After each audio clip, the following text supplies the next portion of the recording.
Баршаңызға қайырлы күн, достар. Бүгін сіздерге анардың 9 түрлі пайдасымен бөлісемін. Анар жемісі гемоглобинді жоғарылатады. Анар жемісі қаназдық ауруымен күресуге көмектеседі. Осы дерт кезінде анар шырынын 2 ай көлемінде күніне 30 минуттан 3 стакан ішу абзал.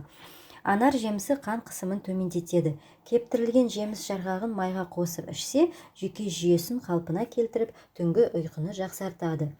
Сондай-ақ гормон белсенділігін арттырады. Анар жемісі дәнінің құрамында май бар.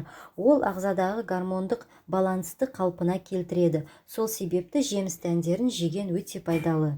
Ауыз қуысын дәрілейді. Яғни жеміс қабығынан жасалған су тұнбасын немесе шырынын ангина және фарингит ауруларын емдеу кезінде тамақты шаюға пайдаланады.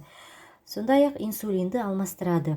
Анар жемісі қант диабеті ауруына шалдыққан адамдарға өте пайдалы. Тамақ ішпес бұрын 60 тамшы жеміс шырынын күніне 4 рет қолданса, қан құрамындағы қант деңгейі төмендейді. Радиацияны шығарады. Яғни анар шырыны радиоактивті изотопты заттармен жұмыс жасайтын немесе радиациясы жоғары аймақта тұратын адамдарға ішкен жөн. Ағзадағы құрттардың көзін жояды. Яғни ағзадағы құрттардың көзін жою үшін 40-50 грамм анар қабығын 400 грамм суық суға салып қайнату арқылы ағзаға іштей қабылдау керек.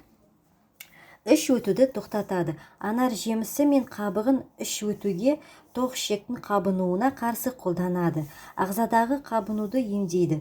Жеміс қабығы адам ағзасындағы бүйрек, бауыр, көз, құлақ, буын қабынуларына қарсы емдік мақсатта пайдаланылады. Ол үшін 2 ас қасық анар қабығын 1 стакан ыстық суға салып 30 минут қайнатып, дайын болған тұнбаны күніне 50 граммнан 2-3 рет ішкен дұрыс.